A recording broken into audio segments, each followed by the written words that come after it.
श्री स्वामी समर्थ. आजच्या व्हिडिओमध्ये आपण स्वामी समर्थांचे 11 गुरुवार कसे करायचे, कोणी करायचे, हे गुरुवार कधीपासून करायचे, याचे नियम काय, अटी काय, उद्यापन कसे करावे, उद्यापन कधी करावे, जर का एखाद्या गुरुवार अडचण आली, बाहेरगावी जावं लागलं तर काय करावं, उपवास करावा का, उपवास कसा करावा, त्याचप्रमाणे पूजा मांडणी कशी करावी व या सर्व विषयीची माहिती आपण आजच्या व्हिडिओमध्ये बघणार आहोत.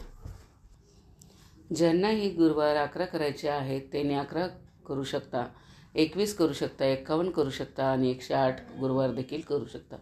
तुम्ही हे व्रत त्याचप्रमाणे व्रत करत असताना आपल्याला कोणत्या नियमाचे पालन करायचं आहे, त्याचप्रमाणे सेवा कोणत्या करायच्या, दुसऱ्या ठिकाणी सेवा केली तर चालेल का, या सर्व विषयाची संपूर्ण माहिती आपण आजच्या व्हिडिओमध्ये पाहणार आहोत. व्हिडिओ कुठेही स्किप करू नका, संपूर्ण बघा. जर का काही प्रश्न असतील, काही माहिती हवी असेल तर कमेंट बॉक्समध्ये विचारा आणि आपल्या या चॅनलला ज्यांनी सबस्क्राईब केलं नाही त्यांनी सबस्क्राईब करा. स्वामींचे 11 गुरुवार हे व्रत कधीपासून, तर तुम्ही कुठल्याही महिन्यातील गुरुवारपासून हे व्रत करू शकता. असं काही नाही की याच गुरुवारी करा, त्याच गुरुवारी करा, याच महिन्यात करा, असं काही नाही. शक्यतो पितृपक्षात फक्त हे गुरुवार तुम्ही सुरुवात करू नका. त्यानंतर हे गुरुवार ज्याच्या मनात येईल की मला हे गुरुवार करायचे आहेत त्यांनी करावं. ज्याला वाचता लिहिता येत नाही हे व्रत करावं.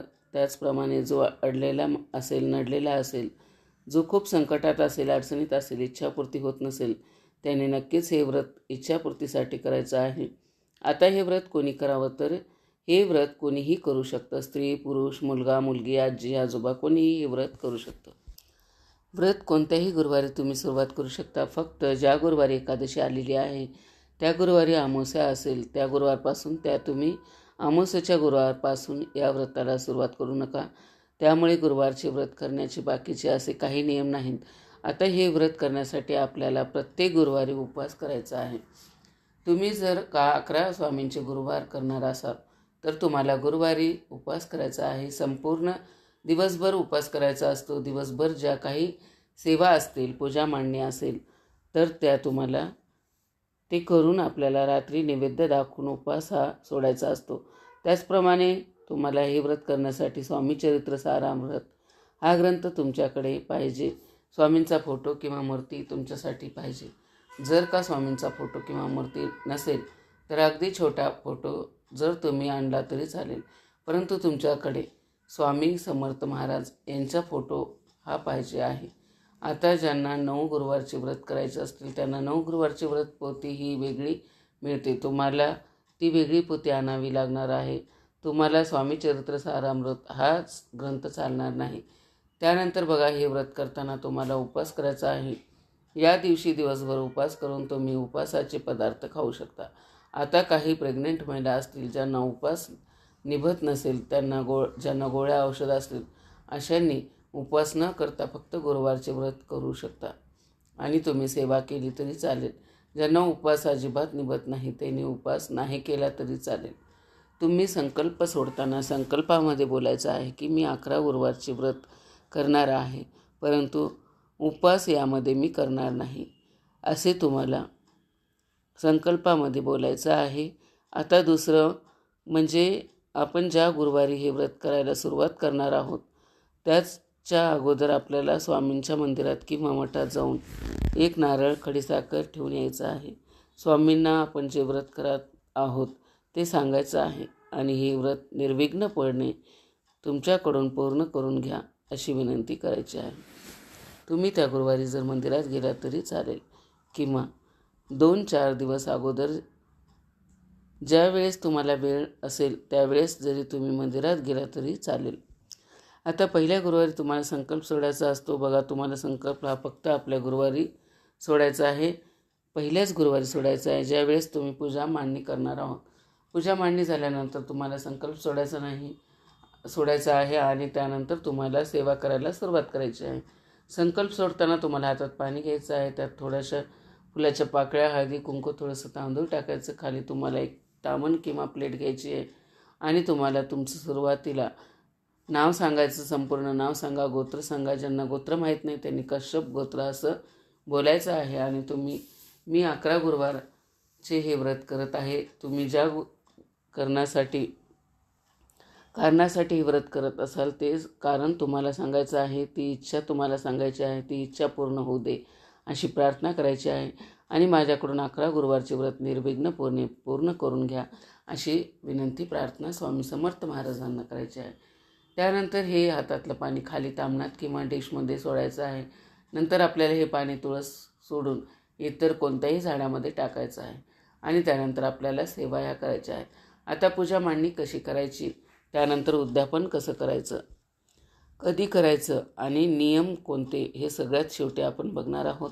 तर बघा, पूजा मांडणी कशी करायची. आता ज्या ठिकाणी तुम्हाला पूजेची मांडणी करायची आहे ती जागा स्वच्छ तुम्हाला धुवून घ्यायची आहे. आता काहीच असं म्हणणं असतं की तुम्ही भाड्याच्या घरात राहतो, मग आम्ही हे व्रत करावं का? तर हे व्रत तुम्ही स्वतःच्या घरात करू शकता.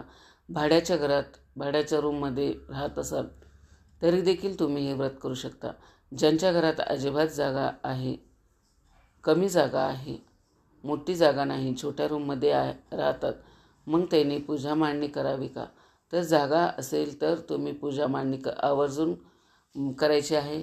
परंतु खरंच जागा नाही, घर छोटं आहे, लहान मुलं आहेत, मग तुम्ही तुमच्या देवघरामध्ये स्वामींचा फोटो किंवा मूर्ती ठेवून त्या ठिकाणी तुम्ही पूजा मांडणी किंवा पूजा केली तरी चालणार आहे. आता जिथे पूजा मांडणी करायची आहे ती जागा स्वच्छ पुसून घ्या. खाली रांगोळीने स्वस्तिक काढा. त्यावर हळद कुंकू टाकायचं आहे आणि त्यावर पाट किंवा चौरंग ठेवायचं आहे. त्यावर स्वच्छ लाल कलरचं वस्त्र तुम्हाला अंथरून घ्यायचं आहे. त्यानंतर तुमच्याकडे जर फोटो असेल स्वामी समर्थ महाराजांचा किंवा मूर्ती असेल तर मूर्तीवर तुम्हाला प्रत्येक गुरुवारी पाण्याने पंचामृताने अभिषेक घालून घ्यायचा आहे. जर का फोटो असेल तर फोटो तुम्हाला स्वच्छ कापडाने पुसून घ्यायचा आहे. त्यानंतर आपल्याला मूर्तीवर पाण्याने अभिषेक घालून झाल्यावर मूर्ती चौरंगावर ठेवायची आहे. फोटो असेल तर फोटो तुम्हाला चौरंगावर ठेवायचा आहे. त्यानंतर मूर्तीला फोटोला हिना अत्तर लावून घ्या. स्वामी समर्थ महाराज यांना अष्टगंध लावा. या दिवशी स्वामींना फुलांचा हार घाला. सोनचाफ्याची फुलं, झेंडूची फुलं आवर्जून अर्पण करायचे आहे. पूजा मांडणी तुम्ही अगदी साध्या सोप्या पद्धतीने देखील करू शकता, कारण पूजेची मांडणी प्रत्येकाला मोठी करणे शक्य नसते. काही लेडीज किंवा जेंट्स हे वर्किंग असतात, कामाला जायचं असतं, जॉब असतो, घरात फॅमिली एकत्र असते, तर तुम्ही पटकन पूजा मांडणी ही साध्या सोप्या पद्धतीने करू शकता. फोटो ठेवल्यानंतर हिना अत्तर लावा. त्यानंतर तुम्हाला फुलं अर्पण करायची आहे. स्वामींची मूर्ती असेल तर तुम्हाला त्यांना छान असे सुंदर कपडे घालायचे आहेत. तुम्ही ज्यांना साज शृंगार करू शकता, मुकुट घालू शकता. त्यानंतर तुम्हाला एका वाटीमध्ये प्रसाद ठेवायचा आहे. लोटा भरून तुम्हाला पाणी ठेवायचं आहे. घंटी जी आहे तुम्ही आपल्या डाव्या हाताला ठेवायची आहे. आपल्या उजव्या हाताला तुम्ही शंख ठेवू शकता. त्यानंतर आपल्याला कोणत्याही 2 फळं आहेत प्रसाद म्हणून. तुम्ही खडीसाखर ठेवू शकता, दूध, साखर ठेवू शकता. त्यानंतर तुम्ही एक नारळ देवघरामध्ये ठेवायचा आहे.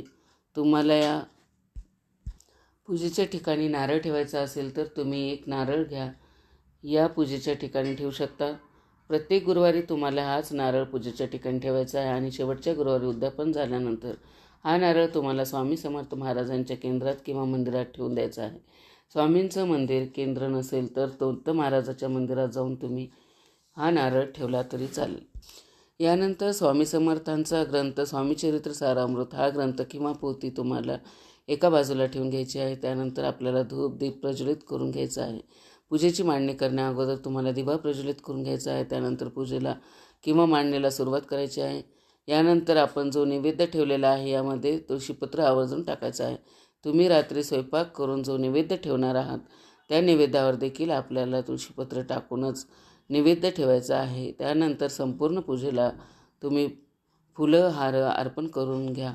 तुम्हाला जर का गणपती बाप्पाची स्थापना करायची असेल तर तुम्ही सुरुवातीला 2 विड्याची पानं घेऊन त्यावर सुपारी ठेवून किंवा गणपती बाप्पाची मूर्ती ठेवून गणपती बाप्पाची देखील पूजा करू शकता. पूजेची मांडणी झाल्यानंतर आपल्या सेवा करून घ्यायच्या आहेत आणि संध्याकाळी आपल्याला नैवेद्य आरती करून नैवेद्य दाखवून घ्यायचा आहे आणि उपवास सोडायचा असतो. या पूजेची उत्तर पूजा ही दुसऱ्या दिवशी करायची आहे. शुक्रवारी सकाळी आपल्याला अंघोळ झाल्यानंतर ही पूजा उचलायची असते. यानंतर आपल्याला धूप दीप प्रज्वलित करून घ्यायचं आहे. सर्वात अगोदर पूजेच्या ठिकाणी दिवा प्रज्वलित करून घ्या, दिव्याची पूजा करून घ्या आणि मग तुम्हाला या पूजेला सुरुवात करायची आहे. त्यानंतर धूप दीप ओवाळून घ्या. साधे सोपे तुम्ही मंत्र म्हणू शकता. धूपम समर्पयामी, दीपम समर्पयामी, नैवेद्यम समर्पयामी, किंवा हे श्री स्वामी समर्थ महाराज तुम्हाला मी नैवेद्य दाखवत आहे, तुम्हाला मी दीप ओवाळत आहे, धूप ओवाळत आहे. अशा पद्धतीने तुम्ही साध्या सोप्या पद्धतीने बोली भाषेत मंत्र म्हणू शकता. आता बघा आपल्याला सेवा काय करायच्या. पूजा मांडणी झाल्यानंतर पहिल्या गुरुवारीच तुम्ही संकल्प सोडून घ्या. त्यानंतर तुम्हाला सेवा करायच्या आहेत. संकल्प सोडल्यानंतर तुम्हाला या सेवा तुम्ही जसं तुम्हाला वेळ मिळेल त्यानुसार तुम्ही करू शकता. म्हणजेच पूजेची मांडणी तुम्ही सकाळी करून ठेवली तरी चालेल. त्यानंतर सेवा तुम्ही सकाळी करू शकता किंवा संध्याकाळी किंवा दुपारी करू शकता. पूजेची मांडणी फक्त तुम्ही सकाळी केली तरी चालेल. फक्त दुपारी 12 ते 12:30 या वेळेत आपल्याला कुठलीही सेवा करायची नाही आहे. पूजेची मांडणी झाल्यानंतर लगेचच तुम्ही सेवा करू शकता किंवा पूजेची मांडणी सकाळी करून दुपारी किंवा संध्याकाळी तुम्ही सेवा करू शकता. आपण जी पण सेवा करणार आहोत ती सेवा आपल्याला एका बैठकीत करायचा प्रयत्न करायचा आहे. आपण जर का काही इच्छापूर्तीसाठी ही सेवा करणार आहोत तर आपल्याला ही सेवा एका बैठकीतच करण्याचा प्रयत्न हा करायचा आहे. आता सेवा कोणती करायची तर पहिल्या दिवशी तुम्हाला संकल्प सोडून घ्यायचा आहे. त्यानंतर तुम्हाला एक वेळा स्वामी स्तवन म्हणायचं आहे. त्यानंतर तुम्हाला स्वामीचरित्र सारामृत या ग्रंथाचे 1 ते 21 अध्याय पठण करायचे आहे. त्यानंतर 11 माळी श्री स्वामी समर्थ या मंत्राचा जप करायचा आहे आणि 11 वेळा तुम्हाला तारक मंत्र देखील म्हणायचा आहे. आपण जी नित्यसेवा करतो, आपल्याला नित्यसेवा करताना वेळ नसल्यामुळे आपण 1 वेळा स्वामींच्या मंत्राचा जप केला तरी चालेल. परंतु तुम्ही ही गुरुवार करत असाल तर तुम्हाला 11 माळी तुम्हाला स्वामी समर्थ महाराज यांच्या नामाचा जप करायचा आहे. आता ही सेवा तुम्हाला एक बैठकीतच करायची आहे. सेवा करताना तुम्ही एका ग्लासात पाणी भरून घेऊ शकता. तहान लागल्यावर तुम्ही उठू नका. फोन तुम्ही वापरू नका. फोन बाजूला ठेवा. कोणाचा फोन आला तर चुकूनही उचलू नका. कारण आपण जी सेवा करत आहोत ही सेवा आपल्याला पूर्ण श्रद्धेने पूर्ण मनापासून करायची आहे. सेवा करताना आपलं लक्ष विचलित झालं नाही पाहिजे. कुणी आपल्याला आवाज दिला तरी आपण उठायचं नाही. एका बैठकीतच सेवा पूर्ण करण्याचा प्रयत्न करायचा आहे. आता ज्या महिलांनी छोटं बाळ असेल, जर का चुकून बाळ उठलं रडलं तर मग अशा वेळेला तुम्ही बाळाला घेऊ शकता. जर का घरात बाळ असेल, आपल्याला एका बैठकीत संपूर्ण सेवा करणे शक्य नसेल तर मग अशा वेळेस तुम्ही एका वेळेला स्वामीचरित्र सारामृत या ग्रंथातील 1 ते 21 अध्याय संपूर्ण पठण करून घ्या. वाचून झाल्यावर त्यानंतर तुम्ही दुपारी 11 वेळा तारक मंत्र म्हणा आणि त्यानंतर तुम्ही संध्याकाळी 1 वेळेला 11 माळी श्री स्वामी समर्थ या मंत्राचा जप करा. लहान मुलं असतील तर तुम्ही या पद्धतीने सेवा केली तरी चालेल. परंतु आपण इतरांनी एका बैठकीत ही सेवा करण्याचा प्रयत्न करायचा आहे. तर ही झाली पूजा मांडणी. सेवा कोणती सेवा. आता नियम काय तर बघा, आपण हे व्रत करत असताना सर्वात महत्त्वाचं म्हणजे मांसाहार आपल्याला करायचं नाही. ते 4 महिने आपल्याला मांसाहार हा करायचा नाही.